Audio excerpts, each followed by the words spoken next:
क्या आप ये बात जानते हैं कि बांग्लादेश भारत से अलग कैसे हो गया?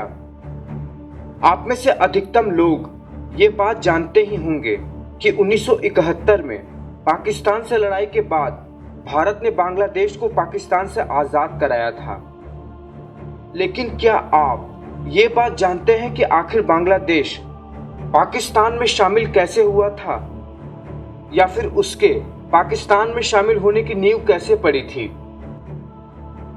तो बस आप ये वीडियो पूरा देखिए और आपको सब कुछ समझ में आ जाएगा। तो बात 1905 से शुरू करते हैं, जब लॉर्ड कर्जन ने बंगाल राज्य का विभाजन ये कहकर कर दिया कि बंगाल राज्य क्षेत्रफल में बहुत बड़ा है और इतने बड़े भूभाग पर एक अकेला गवर्नर सही ढंग से शासन नहीं कर सकता है। उस समय बंगाल में बिहार, उड़ीसा, पश्चिम बंगाल, असम और आज का बांग्लादेश आता था। तो इस प्रकार पश्चिमी बंगाल और पूर्वी बंगाल के रूप में बंगाल का विभाजन हुआ। पश्चिमी बंगाल में बिहार, उड़ीसा और पश्चिम बंगाल जैसे राज्य शामिल किए गए और पूर्वी बंगाल में असम और ईस्ट बंगाल यानी आज का बांग्लादेश शामिल किया गया। पर लॉर्ड कर्जन ने बंगाल के विभाजन के पीछे जो कारण बताया वो सच नहीं था। दरअसल ऐसा करके ब्रिटिश सरकार हिंदू और मुस्लिमों में दरार डालना चाहती थी, जिसके विरोध में बंगाली लोग 16 अक्टूबर, जिस दिन बंगाल का विभाजन हुआ था, उस दिन को शोक दिवस के रूप में मनाना शुरू कर दिया। विभाजन का परिणाम यह हुआ कि 1906 में मुस्लिम लीग की स्थापना हुई, यानी ब्रिटिश अपने काम में सफल हो गए थे।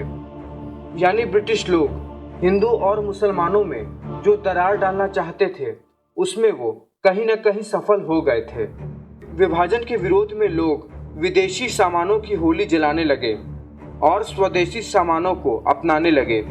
दरअसल बंगाल भारत का एक ऐसा राज्य था जो भारत को अंग्रेजों से मुक्त कराने के लिए जबरदस्त प्रयास कर रहा था, जिससे अंग्रेज डर गए और उन्होंने इस आंदोलन को रोकने के लिए विभाजन का सहारा लिया।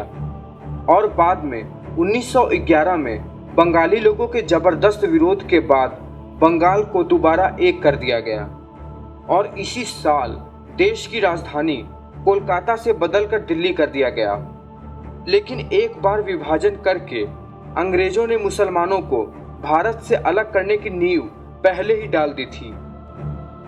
नतीजतन 1947 में ईस्ट बंगाल, जहां मुस्लिमों की संख्या ज्यादा थी, धर्म के आधार पर पूर्वी बंगाल को भारत से अलग कर पाकिस्तान का राज्य बनाया गया। पाकिस्तान ने जमीन के भूख में पूर्वी बंगाल को अपना हिस्सा तो बना लिया, पर उसने बंगाली लोगों और बंगाली भाषा को कभी भी अपनाया नहीं और न ही उचित सम्मान दिया। बंगाली मुस्लिम हो या बंगाली हिंदू हो, पाकिस्तान ने सदैव बंगालियों का अपमान किया और उनके काले होने पर उनका अपमान किया। इस अपमान और अत्याचार के चलते वहां के लोगों ने पाकिस्तान से स्वायत्तता यानी ऑटोनॉमी की मांग की और इसी मूवमेंट का ये फल निकला कि ईस्ट पाकिस्तान में एक नई पार्टी बनाई गई जिसका नाम आवामी लीग रखा गया और जिसके नेता थे शेख मुजीबुर रहमान, जिनकी बेटी शेख हसीना आज बांग्लादेश का नेतृत्व कर रही हैं। 1970 में पाकिस्तान के आम चुनावों में ईस्ट पाकिस्तान की पार्टी आवामी लीग चुनाव जीत गई, लेकिन पाकिस्तान के जनरल अयूब खान ने शेख मुजीबुर रहमान को प्रधानमंत्री बनने नहीं दिया, क्योंकि वो एक बंगाली व्यक्ति को पूरे पाकिस्तान का प्रधानमंत्री नहीं बनाना चाहते थे। इसका मतलब वो बंगालियों के साथ भेदभाव करते थे, उन्हें अपमानित करते थे। और इतना ही नहीं, पाकिस्तान के जनरल ने शेख मुजीबुर रहमान को जेल में डाल दिया, जिसके विरोध में वहां के लोगों ने हड़ताल शुरू कर दिया।